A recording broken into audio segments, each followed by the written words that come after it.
Et salut les amis, c'est Lucho de Pêche Truite en Aveyron. On se retrouve pour une nouvelle saison, saison 2024 pour la pêche à la truite. Donc aujourd'hui, j'ai eu une petite idée. Je suis en train de refaire un petit peu mon matériel de pêche et je me suis dit que ça pourrait être intéressant que je vous partage qu'est-ce que je mets justement dans mon sac, dans mes affaires de pêche pour partir et préparer donc cette nouvelle saison. J'espère que vous allez bien. Ça fait un petit moment qu'on n'a pas trop échangé tous ensemble. On va avoir l'occasion un peu plus cette année de pouvoir partager des moments au bord de l'eau. Et pas que au bord de l'eau, je pense qu'on va faire quelques petites vidéos aussi sur tout ce qui est technicité, nœuds de pêche, ce genre de choses. Donc voilà, n'hésitez pas à proposer si vous avez des idées aussi, on est preneur pour pouvoir justement alimenter notre page. Donc bien entendu, pour commencer cette vidéo, le premier élément dont nous avons tous besoin, c'est la carte de pêche. Donc celle-ci, elle est périmée, c'est celle de 2023. Je vais juste après la vidéo la commander. Donc c'est important, d'une part pour être en règle, d'autre part, outre l'aspect toujours réglementaire, la sanction, l'important c'est aussi de pouvoir donner de l'argent aux associations ou aux APPMA qui permettent justement de faire un point sur l'environnement piscicole tout simplement et pas que. Mais voilà, les populations, les aménagements, payer les gardes de pêche, voilà, pour que tout soit respecté au mieux. De mon côté, voilà, moi je vais pêcher cette année plutôt sur la partie Haute-Garonne et sur la partie Ariège. Ça n'empêche que quelques aventures de pêche en Aveyron ne seront peut-être pas exclues, même si maintenant, moi de mon côté, je suis plus sur ce département. Mais il reste bien entendu la Vègue et Nelson qui vont pêcher aussi sur l'Aveyron. Donc voilà pour le démarrage. Bien entendu que ça dépend aussi de ce à quoi on veut pêcher cette année. Donc vous allez me dire c'est pas forcément facile, hein. On verra aussi un petit peu au bord de l'eau comment ça a commencé cette année. Moi de mon côté c'est quasiment que des nouvelles rivières, c'est-à-dire que je connais pas du tout les départements. J'ai fait quelques sessions l'an dernier, mais en tout cas peut-être que les cours d'eau auront changé, le lit de la rivière sera peut-être un peu sorti, donc voilà. Moi je reprends un petit peu tout ça à zéro, je fais du repérage sur Maps, j'essaye de voir un petit peu aussi avec des personnes sur les réseaux. Ça n'empêche que c'est compliqué. Les gens ne donnent pas leur coin, et ce que je peux comprendre également. Donc voilà, pour moi, ce sera en tout cas deux principalement typologies de pêche, comme d'habitude, la pêche au leurre et la pêche aux appâts naturels, donc au toc. Je vous montrerai tout à l'heure ce que j'ai dans ce four-là. Et en tout cas, sur la partie sac, tout simplement, moi j'ai un grand sac avec des poches en fait sur le côté, une multitude de poches. Donc ça me permet d'avoir tout ce qui est du coup à manger, hein, si je veux manger à midi, faire une session sur la journée. Mais en tout cas voilà, je peux aussi mettre mon épuisette derrière, comme vous le voyez ici, avec mon petit aimant, très important. Donc c'est un petit peu un sac de rando et en même temps un sac de pêche où voilà, j'ai de multiples rangements. C'est la marque Caperland celui-là. Donc voilà, c'était un modèle qui me plaisait. Je sais que Nelson a le même, donc vraiment n'hésitez pas à le prendre. Il existe une multitude de marques. Nous, on n'est pas là pour faire de la prospection commerciale. On est là juste pour vous montrer comment nous, on est équipés. On va commencer par la partie leurre. Sur la partie leurre, du coup, je vais vous montrer déjà avec quoi je vais pêcher.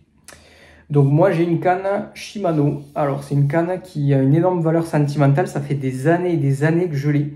Elle mesure 1,80 m, donc du coup voilà, CXTE Spinning, ne cherchez pas, vous la trouverez plus, hein, le modèle n'existe plus. Donc c'est pas tout à fait 1,80 m, c'est un tout petit peu moins puisque j'avais cassé l'embout au tout début que je l'avais. Si je vous dis pas de bêtises, je pense que je l'ai depuis au moins, je sais pas, 10-15 ans, c'est vraiment possible. Donc voilà, j'ai été à Liberty Pêche Balma, donc du coup c'est Frédéric qui m'a conseillé, j'avais un petit problème sur le moulinet. En effet, la canne devient un petit peu vieille, donc à chaque fois, du coup, la manivelle, là, la manette, ça se dévisse un petit peu. Donc c'est vrai que sur les sessions de pêche, c'est un peu problématique. Donc mais tout simplement, il y a des fois, il faut juste bricoler un petit peu ou trouver un accessoire. Donc là, ce sera un scratch. Donc voilà, il m'a conseillé de pouvoir scratcher en dessous pour éviter que la manivelle s'amaille. Donc hâte de pouvoir voir si ça fonctionne.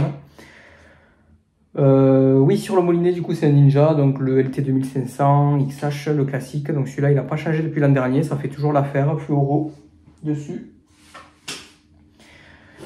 Et donc la boîte à pêche. Donc la boîte à pêche sur la partie leurre. Donc vous allez voir, moi je suis pas forcément trop équipé, encore une fois, je fais pas énormément de sessions, hein, la vie est suffisamment chère. Il faut être stratégique. Le but c'est quoi? C'est d'avoir, en tout cas moi je vous recommande d'avoir le maximum de polyvalence sur vos parties de pêche en fait. Je trouve que trop souvent on va à la pêche avec une idée un petit peu reçue, c'est-à-dire je vais arriver là-bas, on se fait un peu des fantasmes, c'est un petit peu aussi pour ça qu'on aime la pêche. Mais du coup c'est voilà, on va arriver, il va y avoir un courant, je vais mettre cette cuillère, je vais faire ce poisson, alors que c'est pas du tout ça. Encore une fois, le but c'est toujours voilà, peut-être d'arriver avec juste une panoplie, peut-être pas énormément de matériel, mais une diversité de matériel, et de pouvoir voir le jour J en fonction de plein de choses, de la saison, du cours d'eau, peut-être des éclosions, de la teinte de l'eau, de l'alimentation générale, vraiment ça dépend d'énormément de choses. Donc moi je vous montre un petit peu. Déjà ce que je vous recommande c'est d'avoir des cuillères ondulantes. Donc cuillères ondulantes, pourquoi? Parce qu'en fait, tout ce qui va être courant, où il y a quand même pas mal de courant justement, pas mal de débit, moi j'aime bien utiliser ces cuillères, elles vont vite au fond, elles font très vite le taf, c'est-à-dire qu'elles vont de suite tourner. Et souvent ça permet, voilà, si ça marche pas sur le reste, de pouvoir taper du poisson. Donc moi voilà, alors après j'en ai plusieurs, là c'est juste la première boîte, je vais pas tout vous montrer. Mais en tout cas voilà, j'ai de quoi faire sur de l'ondulante, mais également sur de la tournante. Donc du classique, MEPS, couleur voilà, argenté, doré. Je fais très simple, je cherche pas à avoir 3 points blancs, 2 points rouges. Moi je fais très simple, vraiment voilà, que ça puisse proposer une diversité d'approches. Donc voilà, j'ai des géologiques, j'ai plein de choses. Et bien entendu derrière on va avoir les leurres coulants, leurres durs coulants. Donc à quoi sert un leurre dur coulant? Eh bien, tout simplement, moi je trouve que ça permet déjà d'aller au fond, notamment en début de saison. Pour moi c'est assez intéressant. Donc celui-là c'est du décontact de la gamme Smith. Donc je n'ai pas forcément le coloris, c'est lequel? Ouais, c'est le 63. Donc voilà, en début de saison, qu'est-ce qu'il faut se poser comme question? C'est les truites, qu'est-ce qu'elles veulent manger en fait? Donc encore une fois, ça dépend de plein de paramètres. Là, à l'heure actuelle, c'est trop tôt pour le dire. On s'en rendra compte le jour J, hein, le jour de l'ouverture. Alors pour moi, ce sera un peu plus tard cette année. Ce sera fin mars. Mais en tout cas, voilà, que cherchent les truites à manger? De quoi elles ont besoin? Donc voilà, donc c'est vrai qu'elles vont sortir d'une période de reproduction. C'est une période qui est fatigante, très fatigante pour les truites. Elles ont pas mal donné. Donc ça signifie que derrière elles vont avoir besoin de s'alimenter, mais ça n'empêche que, en fonction du débit et autres, elles sont quand même fatiguées. Donc ça signifie que si la rivière coule avec un énorme débit, ça va leur demander des efforts, sauf qu'elles n'ont pas beaucoup en fait d'énergie à cette période-là de l'année. L'eau est très froide en général, donc du coup voilà, ça les motive pas trop à sortir, on va dire. Donc ça veut dire que si elles sortent, en général, c'est pas pour rien. Donc c'est pour ça que moi je vous recommande de taper plutôt voilà selon le type de rivière, encore une fois. Minimum sur du 60, voilà, 63, en fonction de ce que vous voulez. Donc du coup, voilà, vraiment en fonction, vous faites une grosse rivière, montez sur le 70, 80. Mais en tout cas, au-dessous de 60, selon les types de cours d'eau, c'est vrai que ça risque d'être peut-être un petit peu juste. Encore une fois, c'est pas une science exacte, c'est juste le ressenti que moi j'ai. Derrière, bien entendu, j'ai quand même du 50, du 45-50, donc ça on va quand même le garder. Ce sera peut-être valable pour des petits ruisseaux, ou si vraiment je vois que le cours d'eau de la rivière sera assez bas, hein, ça peut arriver. Hein. C'est vrai qu'il n'a pas énormément plu, quoique ici encore ça va un petit peu. Donc voilà, moi je suis plutôt sur au début du coloris un petit peu naturel. Donc ça c'est un Ryoki 45, donc voilà, coloris Véron assez naturel. N'hésitez pas peut-être au début à commencer avec un coloris naturel et puis au fur et à mesure peut-être à aller un petit peu plus sur du flashy si voilà la teinture de l'eau est un petit peu maquée ou voilà. Donc encore une fois, là je vais pas tout vous montrer, mais juste le but c'est de vous montrer la diversité. Donc moi bien entendu je suis quasiment que sur de l'anson simple à part sur les ondulantes. Mais sinon voilà, du décontact, du Ryoki, moi ce sont mes marques préférées, des coloris différents, dessous c'est un petit peu orangé, voilà. Donc vraiment on essaye de varier et on essaye encore une fois, c'est pas du sens exact.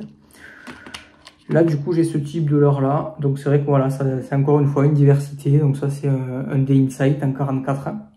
Je crois qu'il n'est pas à moi. En plus, il est à Richie. Donc, voilà un petit peu pour ma boîte à pêche sur la partie leurre dure. Des agrafes. Bien entendu, une pince pour les anneaux brisés. Puisque moi, je pêche sur du assist hook principalement. Qu'est-ce que j'ai d'autre? Ben oui, bien entendu, j'ai des VMC, donc un numéro 8, selon la taille du leurre. Et bien entendu, qui dit diversité, dit on ne sait jamais, on peut avoir besoin d'un petit sicot, voilà, sur de l'insecte. Bon, en effet, on est le début de saison, c'est peut-être pas la période. Ça n'empêche que j'ai toujours un petit peu de souple, donc voilà, j'ai des araignées. Et j'ai voilà, un verron qui peut toujours être utilisé, notamment sur des grosses profondeurs ou un petit trou. Ça peut permettre voilà, d'animer un petit peu au fond. Derrière, qu'est-ce que j'ai d'autre sur ma boîte à pêche et surtout sur mon sac? Donc j'ai des pinces pour pouvoir justement enlever l'hameçon. Ça permet de découper un petit peu le fluoro. J'ai un laguiole, comme tout bon Aveyronais. C'est quelque chose d'important au bord de l'eau d'avoir toujours ça. Des mousquetons, un cutter, voilà. J'ai ce genre de choses là pour la partie vraiment leurre. Ça c'était un cadeau de Richie, donc du coup voilà, là, je l'ai remis à 0. Ça permet justement de montrer voilà, combien de poissons je fais, donc ça peut paraître bête, mais c'est un petit gadget, moi j'aime bien, vraiment, je trouve ça sympa. Maintenant, on va passer sur la seconde technique de pêche, donc je vais vraiment mettre en avant cette année, en tout cas le plus possible, donc c'est le toc, la pêche aux appâts naturels principalement, avec également voilà, de la nymphe un petit peu. Je vais vous montrer du coup mon fourreau pour vous montrer les deux types de cannes que j'ai. Encore une fois, polyvalence, je vous montre ça de suite. Voilà ce que j'ai dans mon fourreau. Donc c'est un petit peu en vrac. Je vais faire un petit peu de tri, puisque encore une fois la vidéo c'était de vous montrer un petit peu tout ce que j'avais et ce qu'il faudra que je complète également. Donc en premier lieu, voilà, j'ai une Riverway, c'est une T500 de 3,90 m en 3 brins. Avec un petit moulinet Mitchell, donc voilà, 310. Du fluoro et derrière bien entendu j'adapte systématiquement mes battes de ligne, donc ça on le regardera un petit peu tout à l'heure. Mais surtout ce que je voulais vous montrer pour certains qui ont l'habitude de regarder nos vidéos, en fait ça c'est une canne qu'on a fabriquée nous-mêmes avec Nelson et la Veg.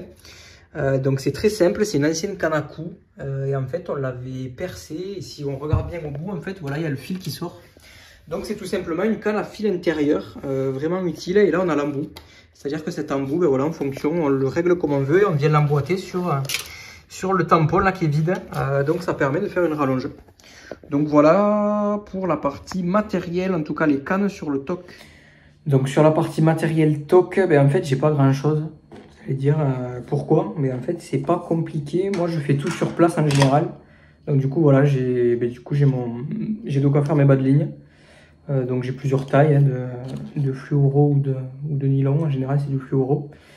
Donc du coup j'adapte vraiment en fonction de la typologie de mon cours d'eau. Je monte vraiment tout sur place, pareil, au moins je choisis en fonction de l'appât, le type d'hameçon, si c'est numéro 8, 10, 12, 14, vraiment ça dépend de pas mal de choses. Donc voilà, là par exemple j'ai des 14, mais après j'ai aussi du 12 et du 10. La boîte de plomb, du coup j'en ai deux, puisqu'en effet c'est un petit peu bête et on ne peut pas trop pêcher si on n'a pas de plomb. Donc moi voilà, je fais ma plombée aussi sur place, plombée progressive la majorité du temps en fonction de ce que je recherche. Voilà, plein de rigoletto. Donc du coup ceux-là, tac, voilà, donc ceux-là c'est les classiques. Encore une fois, je fais pas de placement de produit, donc c'est juste ce que moi je prends et vous êtes vraiment libre de prendre ce que vous souhaitez. Des petits bouchons, voilà, ça peut toujours servir aussi, des petits bouchons en fonction de la taille du cours d'eau. Et par contre cette année, voilà, je vais essayer vraiment quelque chose, encore une fois dans le but d'être le plus polyvalent possible. J'ai pris des guides fil numéro 4, je vous explique pourquoi, c'est un petit peu gros, je sais, je pêche beaucoup de ruisseaux. Ça n'empêche que moi, mon objectif, c'est peut-être que sur des cours d'eau où vraiment il faut aller racler au maximum le fond, que je puisse presque le mettre en guise de petits bouchons en fait, pour vraiment pour que ça puisse me lester un petit peu en fait le fond et que j'accroche pas. Il y a des fois, c'est vrai que en fonction du bas de ligne, la plombée, il faut systématiquement l'adapter, il faut être vraiment très précis pour arriver à taper bien le fond. Donc du coup, voilà, pour moi, ce sera peut-être une alternative de pouvoir mettre ça et d'essayer d'aller décrocher le max au fond. Et enfin, une petite boîte où voilà, j'ai quelques nymphes. Alors voilà, bon, j'ai un ou deux bas de ligne que j'avais fait quand je m'embêtais un petit peu là cet hiver. Donc du coup, voilà, j'ai de quoi faire sur la partie nymphe. Voilà, j'ai monté une potence avec un petit plomb. Bon voilà. Les types de nymphes, pour moi, c'est tout nouveau. Je dois vous avouer que j'ai jamais pris trop de poissons avec. J'ai jamais eu trop le temps et l'envie aussi de pêcher à la nymphe. Donc je crois que c'est des perdigones principalement que j'ai. Donc du coup, voilà, en fonction de si j'ai une potence ou pas, j'adapte aussi le grammage des têtes plombées. Mais voilà, pour moi, j'ai pas grand chose de plus dans ma boîte à pêche. J'ai quand même de quoi pêcher au verron manié si besoin. J'ai du fil de cuivre, donc du coup pour faire mes propres montages à moi. Derrière, voilà, j'ai des petits accessoires. Je vous recommande d'avoir toujours une bouteille. Pourquoi? Ben parce qu'en fait, admettons, ce sera le mois de mai ou peut-être un petit peu plus tard. Il va y avoir des sauterelles. Je vais me dire, ouais, franchement, là, il y en a partout. Ben, peut-être que justement, je vais prendre cette bouteille, je vais la percer, je vais aller chercher mes sauterelles pour pouvoir pêcher directement aux appâts naturels. Et pareil pour tout ce qui va être porte-bois ou ce genre de choses. C'est vrai que j'aime bien, sur place, en fait, regarder quelle est peut-être l'alimentation que les truites consomment. En tout cas, qu'est-ce qui est au menu du jour, comme on va dire. Ben écoutez, voilà pour moi. Moi, après, je fais pas mal de montage vidéo, ce genre de choses. Donc, du coup, j'ai une ancienne GoPro. Du coup, voilà, j'ai une grosse carte SD dessus. J'ai plusieurs batteries Enduro. J'ai, comment on appelle ça? C'est une batterie externe, ça, en fait, pour pouvoir recharger si besoin. Donc, voilà pour moi. Écoutez, je vous remercie d'avoir pu regarder cette vidéo. En tout cas, si vous en arrivez à ce stade-là. En effet, c'est un petit peu long, mais au moins, je vous aurais montré un petit peu tout. Sur tout ce qui est wader ou cuissarde, j'adapte aussi en fonction de ce que je cherche. J'ai les deux. C'est vrai qu'en été, il fait relativement chaud. Donc moi, j'aime bien avoir juste les cuissardes. Comme ça me permet de pouvoir marcher un petit peu, allier aussi rando et pêche. C'est vrai que dans les Pyrénées, c'est plutôt sympa. J'espère que le quiz qu'on vous a animé il n'y a pas très longtemps vous a plu sur le TOC. Donc moi j'ai fait pas mal de lectures sur voilà, des livres de pêche de Alain Foulon et aussi d'autres pêcheurs assez connus. Donc moi je vous encourage vraiment à lire ces livres. Je vous les mettrai sur Instagram peut-être plutôt, je vous les mettrai. Ça permet justement de confronter un petit peu l'approche des personnes. Encore une fois, à la pêche, il faut toujours être humble et se faire un petit peu des remises en question. Quand ça marche, se poser la question pourquoi, et quand ça marche pas, pas toujours dire voilà, c'est parce que ça mordait pas. Certes, ça mordait pas, mais peut-être que on n'a peut-être pas non plus bien pêché, ou en tout cas, qu'est-ce qu'il aurait peut-être manqué. Je vous prends un exemple sur du coup la vidéo là que je vous mettrai ici. C'était sur une pêche au TOC, et en effet, le matin ça marchait relativement bien, l'après-midi je n'arrivais pas à prendre du poisson, et en fait la conclusion de la journée c'était mon bas de ligne était beaucoup trop court. Donc j'avais refait un nœud d'hameçon par-dessus, et en fait il s'agit que il aurait fallu que je tire à 10, 20, 30 cm de plus en bas de ligne. Et c'est ce que j'avais fait à la fin en fait sur les dernières minutes de ma session, et bien entendu j'avais réussi à prendre du poisson. N'hésitez pas à mettre en commentaire si vous avez des idées de ce que je pourrais avoir pour compléter justement mon matériel de pêche pour l'ouverture. N'hésitez pas à me dire où est-ce que vous avez prévu de faire l'ouverture. On essaiera de vous répondre avec les collègues. On est du coup sur Instagram principalement. YouTube, on essaie de faire des vidéos. TikTok, un petit peu moins, mais on y est quand même dessus aussi. Donc voilà, Facebook pareil, c'est la veille qui regarde un petit peu tout ça. Donc nous on attend vos commentaires, vos interactions. Le but c'est vraiment de se remettre un petit peu à parler de pêche. C'est vrai que là ça approche. Donc voilà, on attend vos retours, et en tout cas on vous souhaite une excellente saison 2024, et on saura vous faire partager le maximum nos sorties de pêche et voilà, nos petites vidéos des week-ends ou des congés qu'on va aller faire quelques sessions. Allez, à plus les amis, à très bientôt.